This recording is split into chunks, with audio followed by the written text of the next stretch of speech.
Baiklah, Assalamualaikum warahmatullahi wabarakatuh. Waalaikumsalam warahmatullahi wabarakatuh. Kami dari kelompok 5 akan membahas tentang perkembangan artistik anak. Adapun kelompok kami, saya Royhan Maulana sebagai moderator, Anissa sebagai pembaca materi 2, dan Mei sebagai pembaca materi 1, dan Tria Laitul Rahma sebagai notulen. Kepada Anissa, kepada Mei, silakan membaca materinya.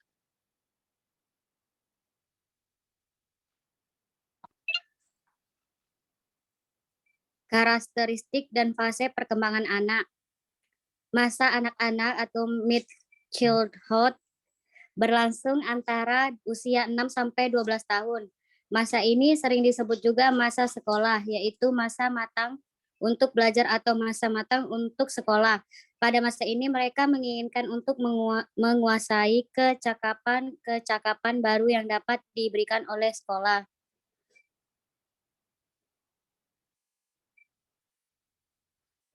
Usia 6 sampai 12 tahun ini karakteristik dan fase perkembangan anak. Usia 6 sampai 12 tahun ini objek gambar anak laki-laki berbeda dengan anak perempuan.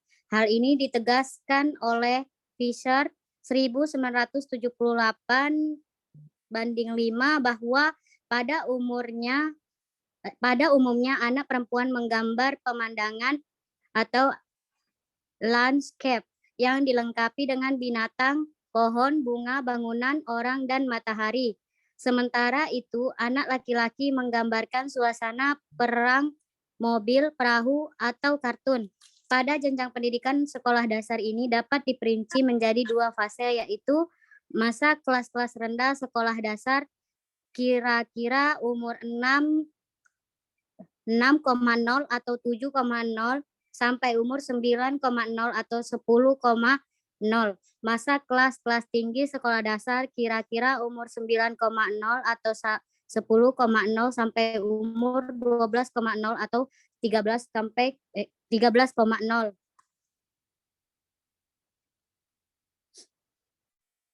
Dari pembagian fase masa keserasian sekolah, maka Nation 1995 dibanding 45 memperinci beberapa sifat ciri khas anak pada masing-masing fase sebagai berikut.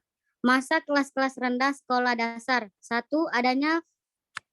Adanya korelasi positif yang tinggi antara keadaan kesehatan pertumbuhan jasmani dengan prestasi sekolah.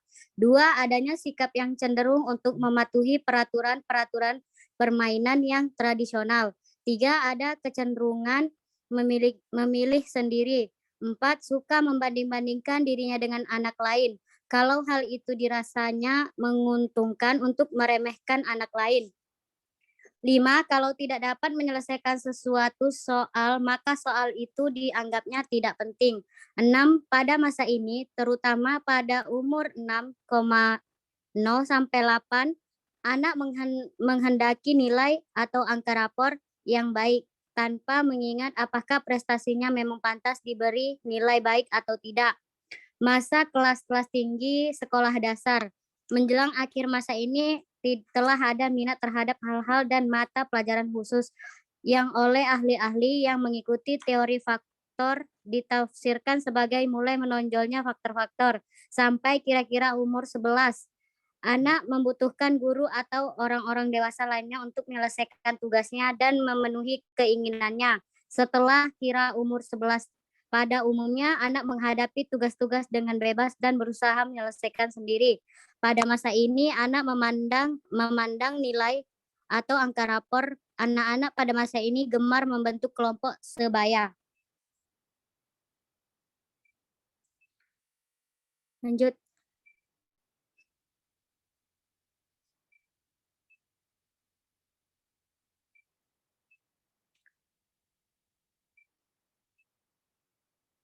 Ada nih.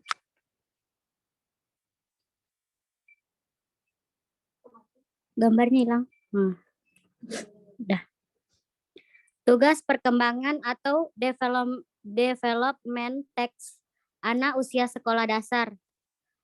Development text dalam kajian psikolog pendidikan Muhammad Surya 1952/13 mengelompokkan ada 3 ciri utama pada masa sekolah dasar ini, yaitu dorongan anak untuk keluar rumah dan masuk ke dalam kelompok sebaya atau per grup. Keadaan fisik yang mendorong anak untuk masuk ke dalam dunia permainan dan pekerjaan yang membutuhkan keterampilan. Dorongan mental untuk memasuki dunia konsep-konsep, logika, simbol atau lambang, dan komunikasi secara dunia.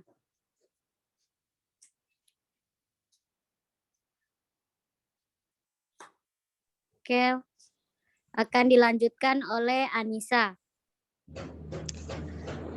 Baik, selanjutnya tugas perkembangan anak sekolah dasar. Pertama, mempelajari keterampilan fisik yang diperlukan untuk permainan. Yang kedua, membina sikap yang sehat terhadap dirinya sendiri. Yang ketiga, belajar bergaul dengan teman yang sebaya. Yang keempat, mengembangkan dasar-dasar keterampilan membaca, menulis, dan berhitung. Kelima, mengembangkan konsep-konsep yang diperlukan dalam kehidupan sehari-hari. Yang keenam, mengembangkan kata hati, moral, dan skala-skala nilai. Yang ketujuh, mencapai kemerdekaan pribadi. Dan yang terakhir, mengembangkan sikap terhadap kelompok dan lembaga sosial.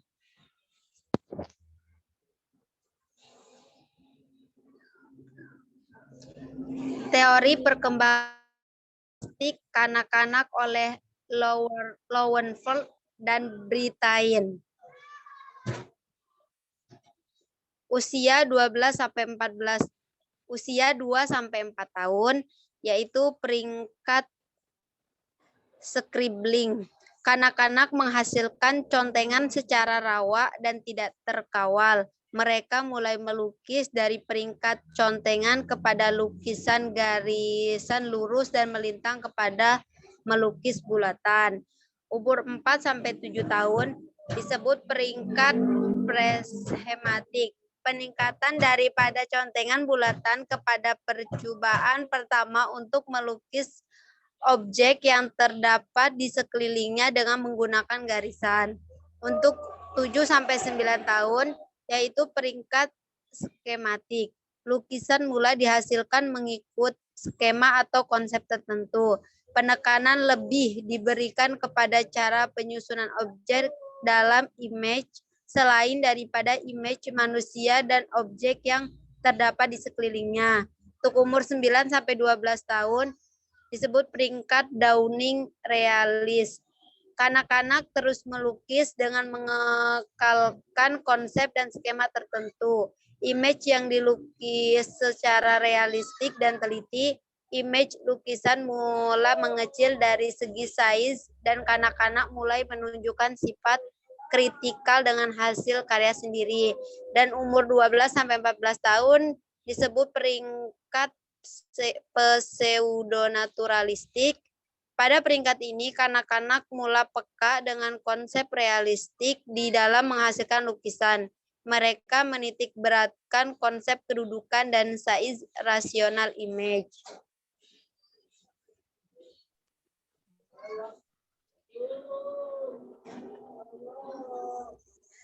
Mengenal karakter gambar atau tulisan anak. Untuk mengetahui karakteristik gambar anak dapat dilihat berdasarkan tipe gambar, perspektif anak atau sudut pandang anak, dan tahapan perkembangan gambar anak. Garha 1980, 114-115 menjelaskan tipe gambar anak sebagai berikut. Yang pertama, tipe visual gambar dengan tipe visual lebih banyak dipengaruhi oleh pengalaman visual atau penglihatan. Yang kedua, tipe haptik gambar dengan tipe haptik ini mengutamakan tampilan objek yang dapat mewakili ungkapan perasaannya. Yang ketiga, tipe campuran. Tipe ini memiliki sifat dan ciri-ciri dari gabungan tipe sebelumnya, yaitu tipe visual dan haptik.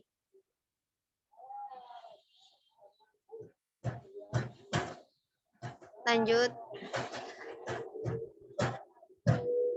Selain itu, Garha 1980 halaman 130 sampai 112 menjelaskan ungkapan khusus gambar anak terdiri atas yang pertama stereotip, yang kedua idioplastik, yang ketiga penumpukan, yang keempat perebahan, yang kelima tutup menutup, yang keenam perspektif burung, yang ketujuh pengecilan, dan yang terakhir dimensi.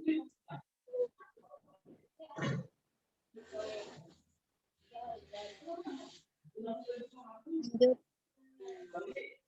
Salah seorang pakar pendidikan yakni Phil Lowenfeld Britain 1987. Lihat juga Garha 1980 halaman 103 yang didukung oleh Afandi 2004 halaman 36 sampai 40 telah membagi perkembangan gambar anak-anak menurut perkembangan usianya dalam 5 kategori, yaitu yang pertama masa coreng-moreng, ini pada usia 2-4 tahun. Yang kedua masa prabagan, yaitu pada usia 4-7 tahun. Yang ketiga masa bagan, yaitu pada usia 7-9 tahun. Yang keempat masa permulaan realisme, yaitu pada usia 9-12 tahun. Dan yang terakhir masa naturalisme semu, yaitu pada usia 12-14 tahun.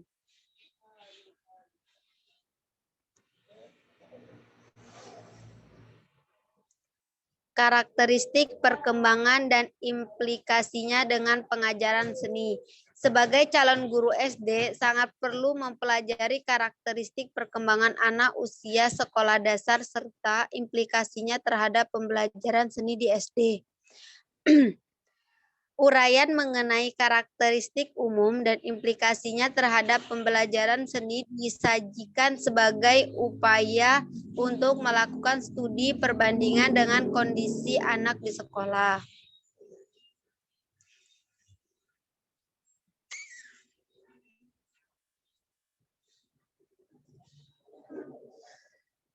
Karakteristik perkembangan siswa kelas 1 dan kelas 2. Mungkin boleh dibaca sendiri di PPT-nya untuk karakteristik perkembangan sama implikasi bagian pengajaran seni kelas 1 dan 2. Next.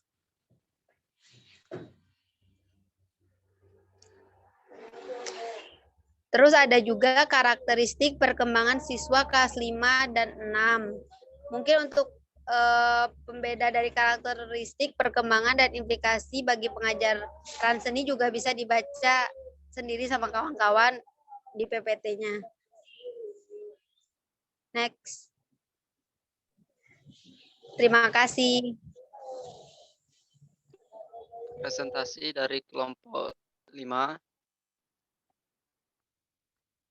Selanjutnya kita masuki sesi tanya jawab. Untuk sesi pertama ini kami membuka 3 pertanyaan. Jika ada pertanyaan, mohon disampaikan.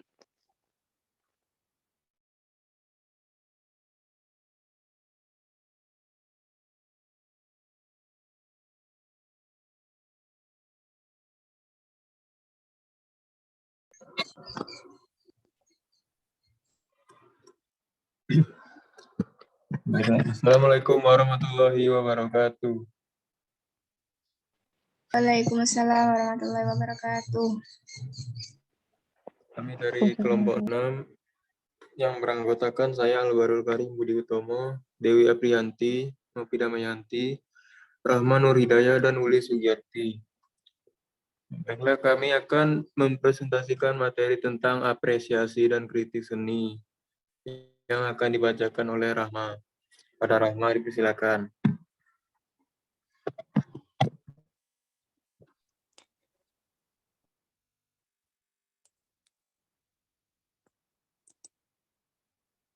B. Rumusan masalah. Apa pengertian apresiasi dan kritik seni? Fungsi apresiasi dan kritik seni? Apa tujuan apresiasi dan kritik seni? Apa jenis-jenis kritik seni? Bagaimana contoh apresiasi dan kritik seni?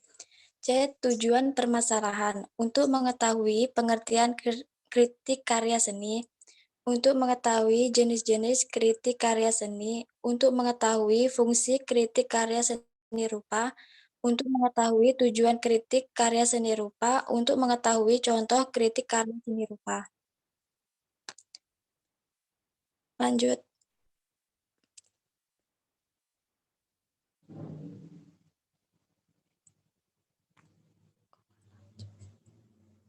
Lanjut, Hilda.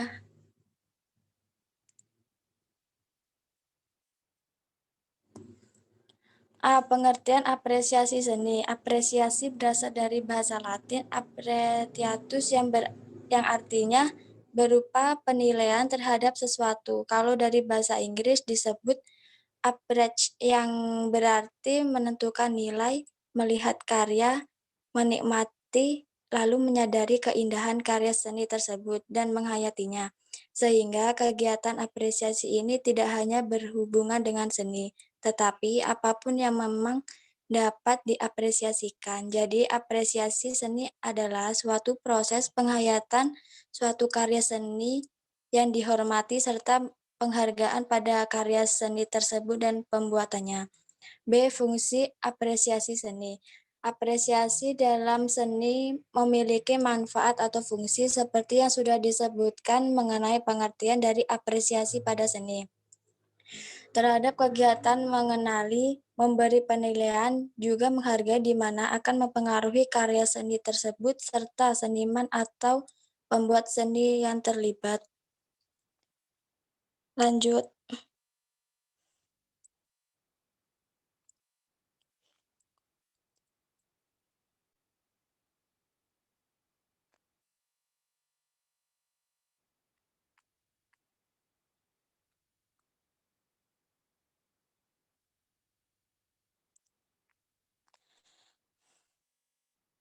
Lanjut. Iya, udah nih.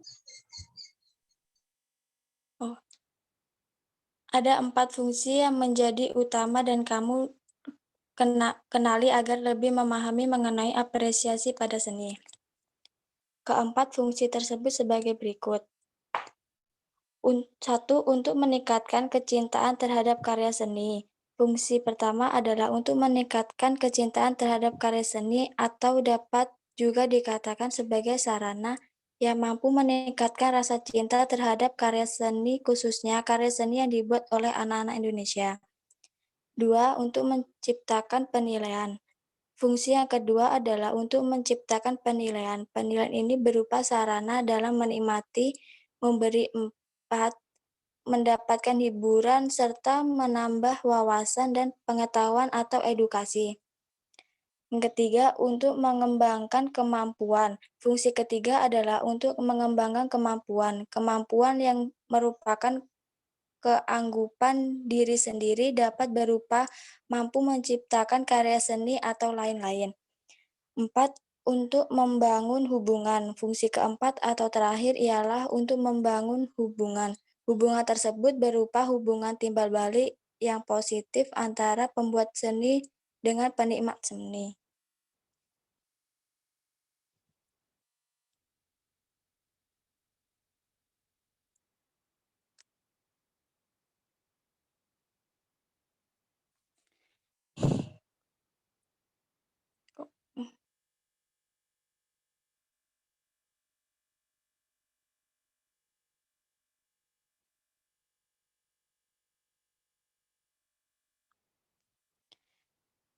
Tujuan apresiasi seni. Yang pertama, mengembangkan nilai estetika karya seni. Estetika adalah kepekaan terhadap keindahan atau seni. Hal ini membuat kita lebih cepat menyadari unsur seni pada karya seni. Yang kedua, mengembangkan daya kreasi. Selain estetika, tujuan akhir berikutnya ialah mengembangkan kreasi karena kita menjadi lebih peka dan mengerti maksud dari karya seni, maka daya kreasi kita juga dapat bertambah. Yang ketiga, menyempurnakan. Apresiasi pada karya-karya juga sebagai penyempurna dari karya-karya seni itu sendiri.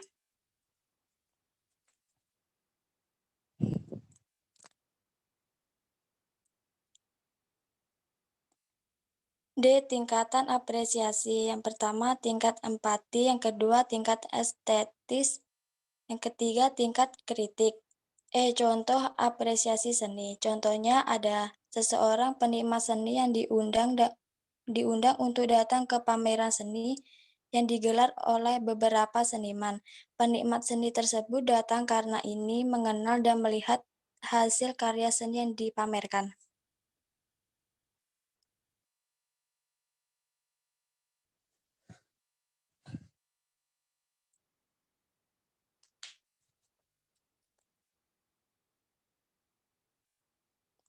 Pengertian kritik karya seni. Pengertian kritik dalam seni tidak diartikan sebagai kecaman yang menyudutkan hasil karya atau penciptanya, hampir sama dengan apresiasi. Kritik seni pada dasarnya merupakan kegiatan menanggapi karya seni, perbedaannya hanyalah kepada fokus dan kritik seni yang lebih bertujuan untuk menunjukkan kelebihan dan kekurangan suatu karya seni. Keterangan mengenai kelebihan dan kekurangan ini dipergunakan dalam berbagai aspek, terutama sebagai bahan untuk menunjukkan kualitas dari sebuah karya. B. Jenis-jenis kritik karya seni. Kritik karya seni memiliki perbedaan tujuan dan kualitas. Karena perbedaan tersebut, maka dijumpai beberapa jenis kritik karya seni berdasarkan pendekatannya seperti yang disampaikan oleh Veldam 1967, yaitu kritik populer, kritik jurnalistik, kritik keilmuan, dan kritik pendidikan. Pemahaman terhadap keempat tipe kritik seni dapat mengantar nalar kita untuk menentukan pola pikir dalam melakukan kritik seni. Setiap tipe mempunyai ciri atau kriteria, media atau alat bahasa, cara atau metode, sudut pandang, sasaran, dan materi yang tidak sama. Keempat kritik tersebut memiliki fungsi yang menekankan pada masing-masing keperluannya.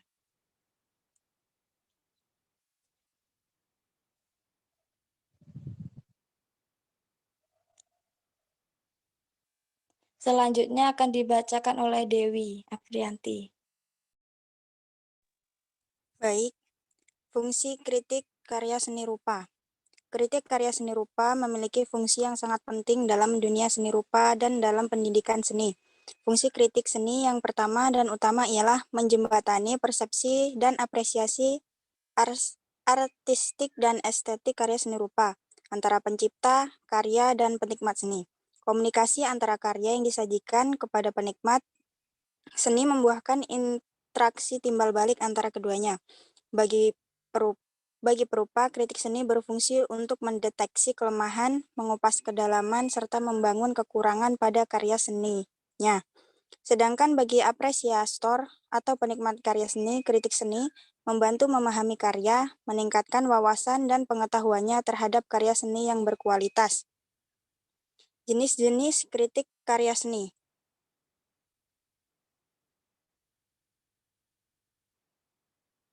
Yang pertama, kritik populer, kedua kritik jurnalistik, yang ketiga kritik keilmuan, yang keempat kritik pendidikan. Penerapan kritik seni. Selain jenis kritik yang disampaikan oleh Feldman, berdasarkan titik tolak atau landasan yang digunakan, dikenal pula beberapa bentuk kritik, yaitu kritik formalistik, kritik ekspresifistik, dan instrumentalistik. Kritik formalistik melihat kualitas karya berdasarkan konfigurasi, unsur-unsur pembentuknya, prinsip penataannya, teknik, bahan, dan medium yang digunakan dalam berkarya seni. Jika kritik formalistik lebih cenderung pada penilaian aspek-aspek formalnya, maka kritik ekspresifistik lebih tertarik untuk menilai sebuah karya berdasarkan kualitas gagasan dan perasaan yang ingin dikomunikasikan oleh perupa melalui sebuah karya seni. Kegiatan kritik ini umumnya menanggapi kesesuaian atau keterkaitan antara judul, tema, isi, dan visualisasi objek-objek yang ditampilkan dalam sebuah karya. Jenis kritik lainnya yaitu kritik instrumentalistik adalah jenis kritik yang Jenis kritik seni yang cenderung menilai karya seni berdasarkan kemampuannya mencapai tujuan moral, religius, politik, atau psikologi.